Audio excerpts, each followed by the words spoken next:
நெறைய இன்வெஸ்டர்ஸா இருக்கட்டும், இல்ல நெறைய ட்ரேடர்ஸா இருக்கட்டும், ஒரு ஸ்டாக்ஸ் பர்ச்சேஸ் பண்ணும்போது முக்கியமா 2 விஷயம் பார்ப்பாங்க. ஒண்ணு பிரைஸு, இன்னொன்னு வால்யூம். இத தான் வந்து 80% ஆஃப் த ட்ரேடர்ஸோ, இல்ல இன்வெஸ்டர்ஸோ ஃபோக்கஸ் பண்றாங்க. பட் இத தாண்டி இன்னொரு ஒரு விஷயம் இருக்கு. அத நெறைய பேர் மிஸ் பண்றாங்க. அது என்னன்னா, ஃபார் அன் எக்ஸாம்பிள் நீங்க ஒரு 2 ஷோரூம் எடுத்துக்கோங்க. ஒரு மாருதி ஷோரூம் இருக்கு. ஒரு BMW ஷோரூம் இருக்கு. ஸோ ஆப்வியஸ்லி மாருதி ஷோரூம்ல ஒரு நா ஒரு நாள் 50 பேர் வராங்கன்னு வச்சுக்கோங்க. BMW ஷோரூம்ல ஒரு 5 பேர் தான் வராங்க. ஸோ வெளிய இருந்து பார்க்குற எனக்கு என்ன தெரியும்? மாருதிய விட BMW விட மாருதில நம்பர் ஆஃப் பீப்பிள் ஜாஸ்தியா வராங்க. அங்க வால்யூம் அதிகமா இருக்கு அப்படின்னு நான் நெனைப்பேன். இப்ப யோசிச்சு பாருங்க. மாருதியோட ஒரு காரோட விலை ஒரு ரூ. 7,00,000ன்னு வச்சுப்போமே. 50 பேர் உள்ள வந்தாங்க இல்லையா? அதுல ஒரு 10 பேர் வாங்கியிருக்காங்கன்னா, ஆல்மோஸ்ட் அன்னைக்கு 7,00,000 இன்டூ 10 ஸோ ஆல்மோஸ்ட் 70,00,000 அன்னைக்கு அவங்களுக்கு சேல்ஸ் நடந்திருக்கு. BMWல 50 பேருக்கு பதிலா 5 பேர் தான் உள்ள வந்திருக்காங்க அந்த ஷோரூம்ல. பட் அந்த 5 பேர்ல ஒரு 2 பேர் கார் வாங்கிட்டாங்கன்னு வச்சுக்கோமே. ஆனா BMWயோட கார் யோசிச்சு பாருங்க. ஒரு கார் மினிமம் ரூ. 70,00,000 இருக்கும். 2 கார் வாங்குனாங்கன்னா அதுவே ஒரு 1,50,00,000 வந்துரும். ஸோ ஓவராலா நான் வெளிய இருந்து பார்க்கும்போது வால்யூம் மாருதில அதிகமா இருந்தா கூட, ஓவரால் சேல்ஸ் பார்த்தீங்கன்னா BMWல தான் அதிகமா இருக்கு. இன்ஃபாக்ட் 2டே 2 பீப்பிள் தான் உள்ள வந்தா கூட. இதுதான் நம்ம இன்வெஸ்டர்ஸ் பண்ற பெரிய தப்பு. ஜென்ரலா வால்யூம நீங்க ஸ்டாண்ட் அலோனா பார்க்கக்கூடாது. ஃபார் அன் எக்ஸாம்பிள் ஒரு ஐடியா ஷேர்ஸ் எடுத்துப்போமே. வோடாஃபோன் ஐடியா ஷேர்ஸ்லாம் ஒரு ரூ. 5 ரூ. 10 இருக்குன்னா, அதோட வால்யூம் ஆப்வியஸ்லி அதிகமா தான் இருக்கும். ஆனா ஓவரால் டர்ன் ஓவர் பார்த்தீங்கன்னா, பிரைஸ் இன்டூ வால்யூம் அப்படி தான் நம்ம பார்க்கணும். அப்படி பார்க்கும்போது கண்டிப்பா ஐடியாவோட டர்ன் ஓவர் ரொம்பவே கம்மி அன்னைக்கு டேட்டுக்கு. பட் இதுவே வேற ஒரு கம்பெனி இருக்கு. ஒரு BSE மாரி ஒரு கம்பெனி இருக்கு. 2000 ஷேர் ஒரு ஷேரோட வேல்யூ 2000. ஆனா அதோட நம்பர் ஆஃப் வால்யூம்ஸு கம்மியா இருந்தா கூட, நீங்க turnover volume into price போடும்போது, இத விட வோடாஃபோனோட இது கொஞ்சம் ரேங்க் அதிகமா தான் இருக்கும். அப்போ ஆப்வியஸ்லி அதுக்கான இன்ட்ரெஸ்ட் தான் அதிகமா இருக்கு இத விட அப்படின்னு அர்த்தம். ஸோ ஓவராலா நீங்க நெக்ஸ்ட் டைம் ஒரு ஸ்டாக்க ஷார்ட் லிஸ்ட் பண்ணும்போது இந்த பேசிஸ்ல பண்ணணும். இந்த பேசிஸ்ல எப்படி ஈஸியா ஐடென்டிஃபை பண்ணலாம்? அதுக்கு ஏதாவது இண்டிகேட்டர் இருக்குன்னா இருக்கு. அந்த இண்டிகேட்டர வச்சு தான் நீங்க டீட்டெயில்டா பார்க்க போறோம். நான் முன்னாடியே சொன்ன மாரி இந்த எக்ஸாம்பிள் எடுத்துப்போம். ஸ்டாக் ஏ. அதுல வந்து 10,00,000 ஷேர்ஸ் அன்னைக்கு ட்ரேட் ஆயிருக்கு. அந்த ஸ்டாக் ஏவோட ஷேர் பிரைஸ் பார்த்தீங்கன்னா ரூ. 50. ஸோ அன்னைக்கு ஓவரால் டர்ன் ஓவர் பார்த்தீங்கன்னா ரூ. 50 இன்டூ அந்த 10,00,000 shares. That is equal to 5 crore turn over. Stock B எடுத்துப்போம். அதில மொத்தமா பார்த்தீங்கன்னா 50,000 ஷேர்ஸ் தான் ட்ரேட் ஆயிருக்கு. வால்யூமா பார்த்தீங்கன்னா. பட் அந்த ஸ்டாக் பியோட ஓவரால் ஸ்டாக் பிரைஸ் பார்த்தீங்கன்னா ரூ. 2,000. ஸோ அதோட டர்ன் ஓவர் பார்த்தீங்கன்னா 10 கோடி. ஸோ ஸ்டாக் ஏவை விட ஸ்டாக் பியில் வால்யூம் கம்மியாக இருந்தால் கூட டர்ன் ஓவர் பேசிஸில் பார்த்தீங்கன்னா ஸ்டாக் பி தான் ஜாஸ்தி.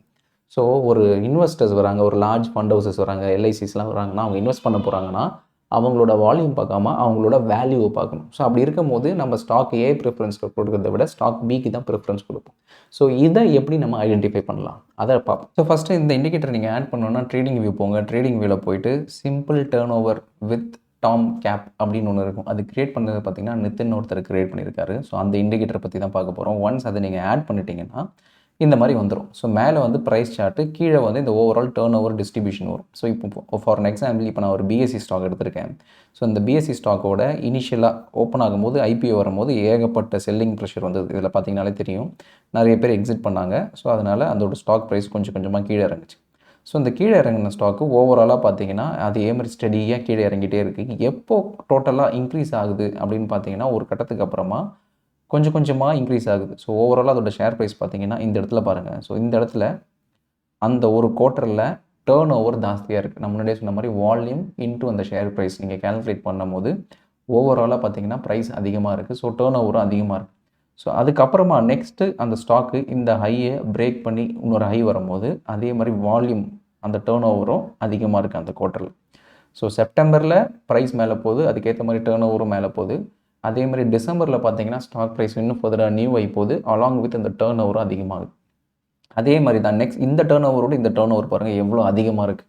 ஸோ இது எல்லாமே வந்து இந்த 20 டேஸ் மூவிங் ஆவரேஜை வச்சு இந்த டர்ன் ஓவர் கேல்குலேட் பண்ணுறாங்க. ஸோ அப்படி கேல்குலேட் பண்ணும்போது இதுக்கு இந்த ஸ்டாக் இந்த இடத்த விட இது பெரிய ஹை தான். ஸோ திருப்பி ஸ்டாக் ப்ரைஸ் வந்து இன்னொரு நியூ ஹை கிரியேட் பண்ணுது அலாங் வித் பெரிய சிக்னிஃபிகண்ட்டான டர்ன் ஓவர். திருப்பி ஃபர்தராக பார்த்தீங்கன்னா ஸ்டாக் இன்னொரு அப் ட்ரெண்டில் போகுது. அதே மாதிரி டர்ன் ஓவர் பார்த்தீங்கன்னா சிக்னிஃபிகண்ட்டாக ஹையராக இருக்குது. ஸோ ஒவ்வொரு வாட்டியுமே புது ஹை கிரியேட் பண்ணும்போது அந்த டர்ன் ஓவர் பார்த்தீங்கன்னா இன்க்ரீஸ் ஆகிட்டே தான் போகுது. ஸ்டாக் ப்ரைஸும் அதுக்கேற்ற மாதிரி இன்க்ரீஸ் ஆகிட்டே போகுது. ஸோ இது வந்து ஒரு வேலிட் அக்யூமுலேஷன். ஒரு பெரிய லார்ஜ் இன்வெஸ்டர்ஸ்லாம் வராங்கன்னா அவங்க ஒரு 1000 ஷேர் 2000 ஷேர் வாங்க மாட்டாங்க. அதுக்கு பதிலாக 500 கோடி 1000 கோடின்னு டெப்ளாய் பண்ணுவாங்க. அப்படி பண்ணும்போது இந்த மாதிரி சிக்னிஃபிகண்ட்டான டர்ன் ஓவர் வரும். ஸோ ஓவராலாக பார்த்தீங்கன்னா இந்த வால்யூம்ஸ் இன்டூ ப்ரைஸை வச்சு நீங்கள் கேல்குலேட் பண்ணும்போது எப்பப்போலாம் அந்த ஸ்டாக் ப்ரைஸ் மேலே போகுதோ அப்பப்போலாம் இந்த மாதிரி சிக்னிஃபிகண்ட்டாக ஹை கிரியேட் ஆகுதான்னு பார்த்தீங்கன்னா உங்களுக்கு நல்லாவே தெரியும். ஸோ ஓவராலாக இப்போ பிஎஸ்சி இந்த அளவுக்கு போயிட்டு அதுக்கப்புறம் கிராஷ் ஆகுது இல்லையா, அது கிராஷ் ஆகும்போது பாருங்கள் வால்யூம் ரொம்ப ஸ்டாக்னண்ட்டாக இருக்குது, டர்ன் ஓவரில் ஸ்டாக்னண்ட்டாக இருக்குது. ஏன்னா வாங்கின யாருமே பெருசாக விற்கல, ஹோல்ட் தான் பண்ணுறாங்க. அதுக்கப்புறம் திருப்பி ஸ்டாக் ப்ரைஸ் மேலே போகும்போது அதே மாதிரி திருப்பி டர்ன் ஓவர் இன்க்ரீஸ் ஆகுது. ஸோ அதெல்லாம் இன்னொரு இன்வெஸ்டர்ஸ், இந்த லார்ஜ் இன்வெஸ்டர்ஸ்லாம் இன்னும் அக்யூமுலேட் தான் பண்ணிகிட்டு இருக்காங்கன்னு அர்த்தம். அதே மாதிரி ஷேர் ப்ரைஸ் இன்னும் டிக்ளைண்டாக இல்லை ஃப்ளாட்டாக இருக்கும்போது இங்கே பார்த்தீங்கன்னா பெருசாக சிக்னிஃபிகண்ட்டாக வால்யூமே இல்லை. ஸோ பெரிய செல்லிங் ப்ரெஷரே இல்லைன்னு அர்த்தம் இந்த ஸ்டாக்கில்.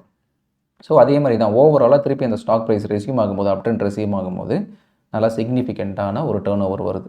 ஸோ எவ்ரி சிங்கிள் டைம் இந்த இடம்லாம் பார்த்தீங்கன்னா இப்போ இதுதான் பீக் ப்ரைஸ், பிஎஸ்சியோட பீக் ப்ரைஸ். அந்த டைமில் பார்த்தீங்கன்னா அதிகமான டர்ன் ஓவரோட தான் அந்த பீக் ப்ரைஸே போயிருக்கு. ஸோ விச் மீன்ஸ் தட் இதுக்கப்புறமா ஏதாவது ஒரு கரெக்ஷன் வந்தால் கூட இன்னும் நிறைய இன்வெஸ்டர்ஸ் இது அக்யூமுலேட் பண்ணி இன்னும் மேலே ட்ரைவ் பண்ணுவாங்க. ஸோ இதில் இன்னொரு விஷயமும் இருக்குது. இப்போ நம்ம முன்னாடியே பார்த்தது வால்யூம் இன்ட்டு ப்ரைஸ் போட்டால் நமக்கு டர்ன் ஓவர் வரும் அப்படின்னு சொன்னோம் இல்லையா, அந்த turn over compare to market கேப்பில் எந்த அளவுக்கு இருக்குது அப்படின்னு பார்த்தீங்கனாலே தெரியும். ஸோ இப்போ பார்த்தீங்கன்னா இதோட மார்க்கெட் கேப் பார்த்தீங்கன்னா 1,04,500 கோடி. இது பிஎஸ்சியோட ஓவரால் மார்க்கெட் கேப். ஆனால் அதோட டர்ன் ஓவர் பாருங்கள் 1,05,000 கோடி. ஸோ விச் மீன்ஸ் தட் ஒரு நாளைக்கு 1% ஆஃப் த ஓவரால் மார்க்கெட் கேப்பே டர்ன் ஓவருக்குள்ளே இருக்குது. அந்த ஓவரால் இந்த 20 டே மூவிங் ஆவரேஜோட டர்ன் ஓவரே பார்த்தீங்கன்னா 1% of the overall market cap. அப்படி இருக்கும்போது சிக்னிஃபிகண்ட், இது ரொம்பவே higher. So most of the ஸ்டாக்ஸ்லாம் பார்த்தீங்கன்னா இது ரொம்பவே கம்மியாக இருக்கும், 0.05. ஸோ ஒவ்வொரு ஸ்டாக்குக்கும் அந்த டர்ன் ஓவர் மாறும். ஃபார் எக்ஸாம்பிள் நான் வேறு ஏதாவது ஸ்டாக் வைக்கிறேன். இப்போ இந்த ஸ்டாக்லாம் பார்த்தீங்கன்னா அடானி டோட்டல் கேஸ்னு ஒரு ஸ்டாக் இருக்குது. அதோட டர்ன் ஓவர் பாருங்கள் எவ்வளோ கம்மியாக இருக்குது, 0.14 தான் இருக்குது. ஸோ ஓவராலாக 7,000 கோடி 70,000 கோடி மார்க்கெட் கேப்பு. பட் அதோட டர்ன் ஓவர் பாருங்கள் வெறும் 100 கோடி தான் இருக்குது. ஸோ அப்போனா அந்த ஸ்டாக்கில் பெரிய இன்ட்ரெஸ்ட் இல்லை. ஸோ அந்த மாதிரி எனி ஸ்பெசிஃபிக் ஸ்டாக் நீங்கள் சர்ச் பண்ணும்போது இதெல்லாம் பார்த்தீங்கன்னா 0.1% தான் இருக்குது. 1,45,000 கோடி டர்ன் ஓவர் மார்க்கெட் கேப் இருக்குது இதுக்கு அம்புஜா சிமெண்ட்ஸுக்கு. ஆனால் அதோட டர்ன் ஓவர் பாருங்கள் வெறும் 140 கோடி தான் ஆவரேஜ் டர்ன் ஓவர். ஸோ பெரிய இன்ட்ரெஸ்ட் இல்லைன்னு அர்த்தம். ஸோ அந்த மாதிரி நீங்கள் இதை எனி ஸ்பெசிஃபிக் ஸ்டாக்ஸ்க்கு போட உங்களுக்கு ஓவராலாக டிஃப்ரென்ஸ் தெரிஞ்சிடும். எதில் டர்ன் ஓவர் ஜாஸ்தியாக இருக்குது, எதில் டர்ன் ஓவர் கம்மியாக இருக்குது. ஃபார் எக்ஸாம்பிள் இப்போ ஏஞ்சல் ஒன்லாம் எடுத்திங்கன்னா டர்ன் ஓவர் அதிகமாக இருக்குது. ஸோ இதை பேஸ் பண்ணி நீங்கள் ஈஸியாக ஷார்ட் லிஸ்ட் பண்ணிடலாம் எந்த ஸ்டாக்கில் சிக்னிஃபிகண்ட்டான பையிங் இன்ட்ரெஸ்ட் இருக்குன்ட்டு. ஸோ இதில் நிதின் இந்த ஒன் ஹூ கிரியேட்டட் இந்த இண்டிகேட்டர் இல்லையா, அவர் வந்து நிறைய செட்டிங்ஸ் ஃபீச்சர்ஸும் கொடுத்துருக்காரு. நீங்கள் அதில் போயிட்டீங்கன்னா டார்க் மோட், லைட் மோட் அப்படின்னு மாற்றும் போது இந்த டேபிள் வேல்யூ மாறும். ஸோ இந்த டேபிளுக்கு பதிலாக நீங்கள் டெக்ஸ்ட்டாக வச்சுக்கலாம். இல்லைனா ஓவராலாக இந்த க்ரோர்ஸுக்கு பதிலாக மில்லியன்ஸ்னு மாற்றினீங்கன்னா இந்த ஓவரால் யூனிட்ஸும் மாறும். அதே மாதிரி 20 டே மூவிங் ஆவரேஜ் பதிலாக 10 பீரியட் மூவிங் ஆவரேஜ் வச்சுக்கிட்டு அதுக்கேற்ற மாதிரி டர்ன் ஓவரை கேல்குலேட் பண்ணலாம். இந்த மாதிரி நிறைய சேஞ்சஸ் உங்களுக்கு விருப்பப்பட்ட மாதிரி நீங்கள் மாற்றிக்கலாம். ஸோ எப்போவுமே சொல்லுவாங்க இல்லையா, ஸ்மார்ட் மணியை ஃபாலோ பண்ணுங்கன்ட்டு. அந்த ஸ்மார்ட் மணியை ஃபாலோ பண்ணுறதுக்கான ஒரு ஈஸி டு ஐடென்டிஃபை இண்டிகேட்டர் தான் இந்த நிதின் கிரியேட் பண்ண இந்த indicator, turn over to ratio indicator. So இதை பேஸ் பண்ணி நீங்கள் எனி ஸ்பெசிஃபிக் ஸ்டாக் ஏதாவது ஒரு புது ஹை கிரியேட் ஆகுது இல்லை சிக்னிஃபிகண்ட்டாக ஜம்ப் ஆகுதுன்னா அதுக்கேற்ற மாதிரி இந்த டர்ன் ஓவரும் ஜம்ப் ஆகுதுன்னு பாருங்கள். ஆச்சுன்னா அது ஒரு வேலிடான மூவ், கண்டிப்பாக நம்ம அது உள்ளே என்டர் ஆகலாம். ஸோ இதுதான் I wanted to convey. So next time நீங்கள் ஏதாவது ஒரு specific investing decision trading decision எடுக்கிறீங்கன்னா இப்போ நான் எக்ஸ்பிளைன் பண்ண அந்த ஒரு இண்டிகேட்டர் அப்ளை பண்ணி இன்ஃபார்ம்டு ட்ரேடிங் டெசிஷன் எடுத்திங்கன்னா மச் பெட்டர் ரிசல்ட் வரும். So this is what I want to convey. இதில் ஏதாவது டவுட்ஸ்னால் கமெண்ட்ஸில் மென்ஷன் பண்ணுங்கள், நான் அட்ரஸ் பண்ணுறேன்.